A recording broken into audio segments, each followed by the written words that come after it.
YouTube channel খুলে video upload করে টাকা ইনকাম করতে চান, অথবা আপনার ব্র্যান্ডকে প্রমোট করতে চান, যাই হোক না কেন, প্রথমে তো আপনাকে ভিডিও বানাতে হবে। আর এই ভিডিও বানাতে গিয়ে আমরা সবাই ভাবি যে আমি তো সুন্দর করে ভিডিও বানাতে পারি না, তাহলে আমি কিভাবে কাজ করব। আসলে ভিডিও বানাতে কি কি লাগে? Lighting, camera, microphone, laptop, computer, আরো কত কি। আমার তো এসব কিছুই নাই। আর আমি তো ভিডিও এডিটও করতে পারি না। থাম্বনেল বানাবো কিভাবে? আমি তো গ্রাফিক ডিজাইন পারি না। এরকম হাজারো প্রশ্ন আমাদের মনে সারাক্ষণ আসতেই থাকে। তাই এসব ভেবে ভেবে যদি সময় পার করতে থাকেন, তাহলে এই জীবনে আর আপনার ইউটিউবার হতে হবে না। আমি চ্যালেঞ্জ করে বলছি, এই ভিডিও দেখার পর আপনার আজকের এই অবস্থা থেকে আপনি প্রফেশনাল ভিডিও বানাতে পারবেন। না টেনে ভিডিওটি সম্পূর্ণ দেখুন। আপনি যদি আমার ভিডিওর নতুন দর্শক হয়ে থাকেন, তাহলে সাবস্ক্রাইব করে পাশে থাকা বেল আইকনে প্রেস করে রাখুন, যাতে আমার পরবর্তী ভিডিওগুলি আপনি পেয়ে যান। আর আমি নিয়মিত ফেসবুক, ইউটিউব মার্কেটিং রিলেটেড বিভিন্ন টিপস অ্যান্ড ট্রিক্স এবং বিভিন্ন কাজের ভিডিও আমার এই চ্যানেলেই আপলোড করে থাকি। বন্ধুরা, পুরো ভিডিওতে আমি আর একটি কথাও অযথা আপনাদের সাথে বলবো না। আজকের এই ভিডিওতে আমি ভিডিও তৈরি রিলেটেড প্রত্যেকটা পয়েন্ট নিয়ে অনেক গুরুত্বপূর্ণ কিছু ইনফরমেশন আপনাদের শেয়ার করব, যা আপনাদের ইউটিউবার হতে গিয়ে কাজে লাগবে। ভিডিওটি না টেনে সম্পূর্ণ দেখার জন্য অনুরোধ রইল।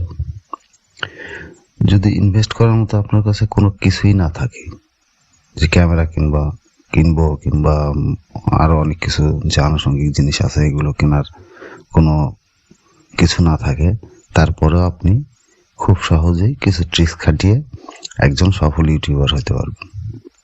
আজকের ভিডিওতে প্রত্যেকটা পয়েন্ট নিয়ে কথা বলবো। প্রথমে যে পয়েন্টটি আসে তা হলো, ভিডিও করার জন্য কি অত্যন্ত দামি একটা ডিএসএলআর ক্যামেরা কিনতে হবে? না, আপনাকে কোনো ডিএসএলআর বা ডিজিটাল বা সনি, নিকনের মতো দামি ক্যামেরা কিনতে হবে না। আপনার হাতে থাকা মোবাইল, যে মোবাইলটি দিয়ে আপনি আমার এই ভিডিওটি দেখতেছেন, সেই ফোনটি ভিডিও করার জন্য যথেষ্ট। স্মার্টফোনের ক্যামেরা দিয়ে আপনি আপনার ভিডিওগুলো শ্যুট করতে পারবেন। এক্ষেত্রে শুধু মনে রাখতে হবে, ভিডিও শ্যুট করার সময় ফোনের ব্যাক ক্যামেরা দিয়ে শ্যুট করবেন, কখনো সামনের ক্যামেরা দিয়ে শ্যুট করবেন না। কারণ ব্যাক ক্যামেরা সবসময় ফ্রন্ট ক্যামেরার চেয়ে ভালো রেজুলেশনের হয়। করার সময় আপনার ব্যাকগ্রাউন্ডের বিষয়টি মাথায় রাখবেন। আপনি আপনার সুন্দর পড়ার টেবিলটি গুছিয়ে অথবা কোনো দেয়ালের পাশে অথবা সুন্দর একটি পর্দাটা নিয়ে ব্যাকগ্রাউন্ড তৈরি করে দিতে পারবেন। মোবাইল রাখার স্ট্যান্ড হিসেবে বালিশ অথবা 3-4টি বই ব্যবহার করতে পারেন। এবার আসি লাইটিং এর ব্যাপারে। ভিডিওর জন্য আসলে সূর্যের আলোই যথেষ্ট। তারপরেও যদি রুমের ভেতরে আপনি ভিডিও করতে চান, সেক্ষেত্রে রুমের লাইটগুলি জ্বালিয়ে নেবেন, অথবা যে জানালা দিয়ে সূর্যের আলো ভালোভাবে আসে সেই জানালার সামনে ভিডিও করবেন। সাউন্ড রেকর্ডিং করবেন কিভাবে? সাউন্ড রেকর্ডিং এর জন্য মোবাইলের মাইক্রোফোনটি যথেষ্ট।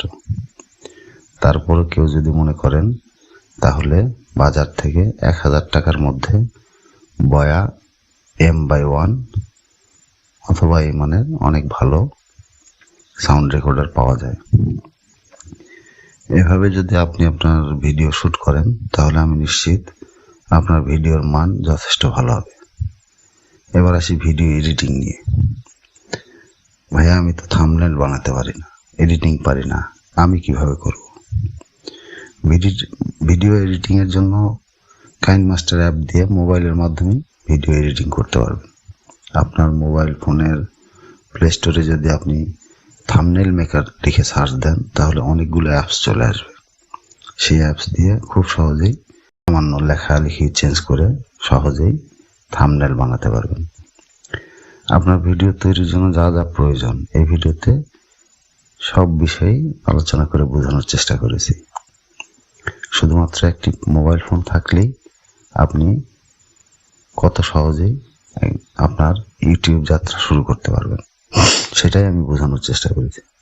ভিডিওটি ভালো লাগলে লাইক ও কমেন্ট করতে ভুলবেন না। সবাই ভালো থাকবেন।